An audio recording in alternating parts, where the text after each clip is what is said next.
എനിക്കൊന്നും അദ്ദേഹം കോഴിക്കോടാണോ ഇപ്പോഴുള്ളത്? കോഴിക്കോട്. അപ്പം നമുക്കൊരു കാര്യം ചെയ്യാം. നമസ്കാരം. അങ്ങ് നമ്മുടെ ഒരു ബ്രോയാണ്, അതാണ് ഏറ്റവും പ്രധാനപ്പെട്ട കാര്യം. അപ്പം നമ്മളൊരു പുതിയ ബ്രോസ് ഈവനിങ് എന്ന് പറഞ്ഞൊരു പുതിയ പ്രോഗ്രാം തുടങ്ങുകയായിരുന്നു. അപ്പോൾ അതിൽ വരുന്ന ആദ്യത്തെ അതിഥിയായിട്ട് അങ്ങ് മാറി. സന്തോഷം.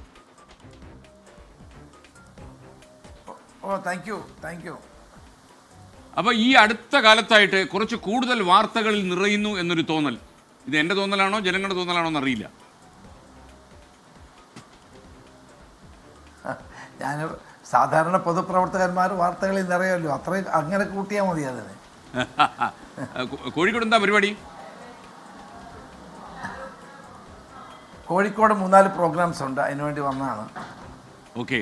അപ്പോൾ കോഴിക്കോട് പോയി കഴിഞ്ഞാൽ ഒരു കാര്യം രമേശ് മറക്കരുത്, നല്ല ഭക്ഷണം കഴിക്കണം അവിടെ. കാര്യം കോഴിക്കോട്ടെ ഭക്ഷണം ഫേമസ് ആണല്ലോ. പക്ഷേ ഞാൻ വെജിറ്റേറിയനാണ് കുറേ കാലമായിട്ട്, അതുകൊണ്ട് വലിയ കാര്യമില്ല. എന്തിനാ അങ്ങനെ തീരുമാനിച്ചത്?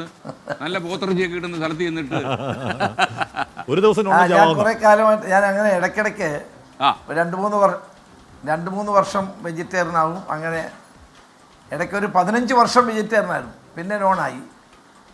പക്ഷേ ഇപ്പം കഴിഞ്ഞ 1 വർഷമായിട്ട് വെജിറ്റേറിയനാണ്. ഇതാരെങ്കിലും പ്രേരിപ്പിച്ചതാണോ അതോ സ്വയം എടുത്ത തീരുമാനം? ACC ഒറ്റ പറഞ്ഞു സ്വയം തീരുമാനിച്ചതല്ലേ? ഓക്കെ. അപ്പോൾ നമ്മൾ കമ്മിങ് ടു സീരിയസ് ഇഷ്യൂ, നമ്മുടെ വിജയകുമാർ എന്തോ ഒരു കാര്യം ചോദിക്കാറുണ്ട്. വിജയകുമാറും ആഷ്മി താജ് ഇബ്രാഹിമാണ് എൻ്റെ കൂടെ ഉള്ളത്. വിജയകുമാർ എൻ്റെ അടുത്ത സുഹൃത്താണ്, എൻ്റെ പഴയ മണ്ഡലത്തിൽപ്പെട്ട ആളാണ്.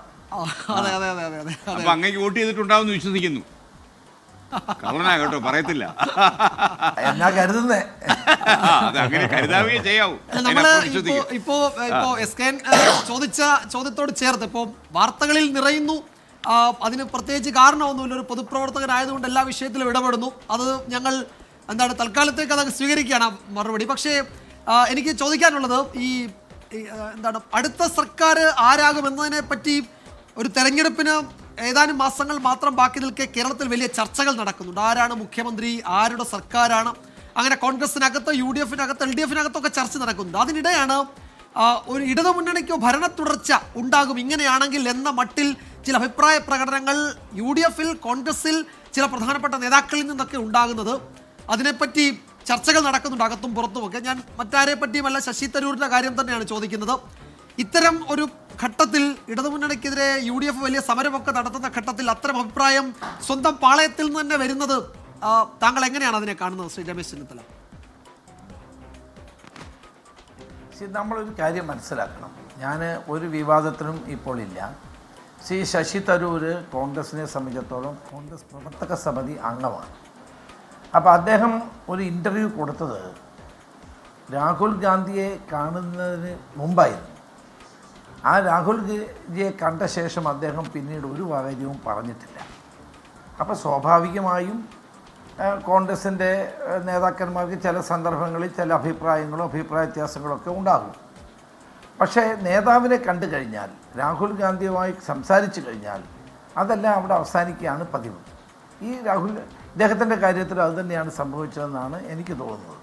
ഏതായാലും കേരളത്തിൽ ഒരു കാര്യം വിജയകുമാർ ഞാൻ തീർത്ത് പറയാം, ഒരു ഭരണമാറ്റം തന്നെ ഉണ്ടാകാൻ പോവുകയാണ്. കേരളത്തിലെ ജനങ്ങൾ ഈ തുടർഭരണം കൊണ്ട് പൂർണ്ണമായും തകർന്നിരിക്കുകയാണ്. കേരളം തന്നെ തകർന്നിരിക്കുകയാണ്. എന്തെല്ലാം പ്രചാരവേല നടത്തിയാലും ഈ തുടർഭരണത്തിൻ്റെ ഗതികേടിലാണ് കേരളം ഇന്ന് നിൽക്കുന്നത്. അതുകൊണ്ട് ഒരു ഭരണമാറ്റമെന്നുള്ള കാര്യത്തിൽ ഒരു സംശയവും വേണ്ട കാര്യത്തിൽ. പിന്നെ മുഖ്യമന്ത്രി ആരാണെന്നൊക്കെ ഉള്ളത് പാർട്ടി തീരുമാനിക്കേണ്ട കാര്യമാണ്. അതിപ്പോൾ ചർച്ച ചെയ്യേണ്ട ഒരു വിഷയമേ അല്ല. 1 വർഷം കഴിഞ്ഞ് നടക്കുന്ന ഒരു തെരഞ്ഞെടുപ്പിന്, ഒന്നിൽ കൂടുതൽ വർഷം കഴിഞ്ഞ് നടക്കുന്ന തെരഞ്ഞെടുപ്പിൽ അത്തരം കാര്യങ്ങൾക്ക് വലിയ പ്രസക്തിയില്ല.